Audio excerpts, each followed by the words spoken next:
आज से 2 साल पहले एक अनजान लड़के से मेरी फ़ोन पर दोस्ती हो गई। हमारी बात अक्सर मैसेजेस या ऑडियो कॉल पर हुआ करती थी।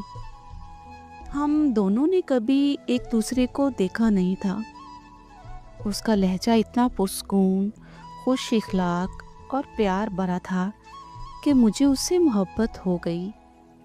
मेरी उम्र अभी बहुत कम थी और मैंने पहले कभी किसी लड़के से इस तरह बात नहीं की थी। बातें करते करते जब 6 माह गुजर गए तो मैंने उससे अपनी मोहब्बत का इजहार किया, तो उसने मुझे हाँ कर दी। बातों बातों में हम दोनों ने एक दूसरे को अपनी तस्वीरें भी शेयर की। एक दूसरे को देखने के बाद हमारी मोहब्बत की शिद्दत और भी ज़्यादा बढ़ गई थी। 1 साल गुजरने के बाद मुझे पता चला कि जो तस्वीरें उसने मुझे भेजी थी वो उसकी नहीं बल्कि उसके कज़न की थी। जब उसने मुझसे ये बात की तो मुझे इस बात पर शदीद दुख हुआ, क्योंकि मैं पिछले कुछ अरसे से उसे दिल में बसा कर दिन रात उसकी यादों में गुजार रही थी। मैं इतने अरसे से जिस चेहरे से दिल लगाए बैठी थी वो चेहरा उसका नहीं बल्कि किसी और का था। फिर उसके बाद उसने मुझे अपनी असली तस्वीर भेजी जो मुझे बिल्कुल पसंद नहीं आई। मैंने उससे बात करना मुकम्मल तौर पर बंद कर दिया। उसने मुझे बहुत ज़्यादा मैसेज भेजे, बहुत ज़्यादा इल्तिजा की, बहुत ज़्यादा माफ़ियाँ मांगी, लेकिन मैंने उसे माफ़ नहीं किया और उसका नंबर ब्लॉक कर दिया।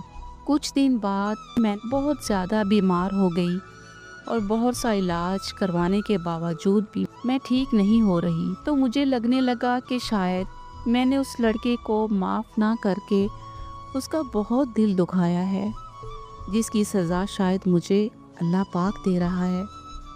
मैंने उसे अनब्लॉक किया और उससे माफ़ी मांगी। उससे बात करने के बाद मैं जल्दी ठीक हो गई। हम फिर से एक दूसरे से दिन रात फ़ोन पर बातें करने लगे और इस बार मोहब्बत की शिद्दत पहले से भी कहीं ज़्यादा बढ़ चुकी थी।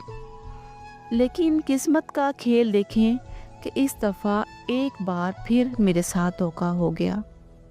जब मैंने उसके बारे में मज़ीद जानना चाहा तो मुझे पता चला कि वो शादीशुदा है और 2 बच्चों का बाप है और उसने ये बात अब तक मुझसे छुपाई हुई थी।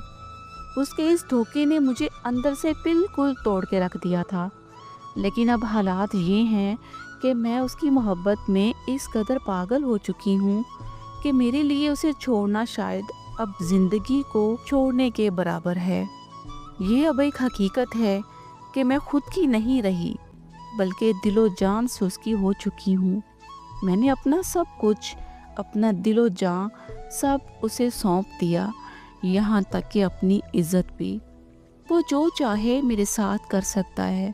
वो चाहे तो मुझे दूसरी बीवी बना ले या फिर अपने हाथों से मेरा गला घोंट कर मार दे, क्योंकि अब उसके बगैर ज़िंदगी का एक सांस भी मेरे लिए गुजारना मुमकिन नहीं रहा, एक सांस भी।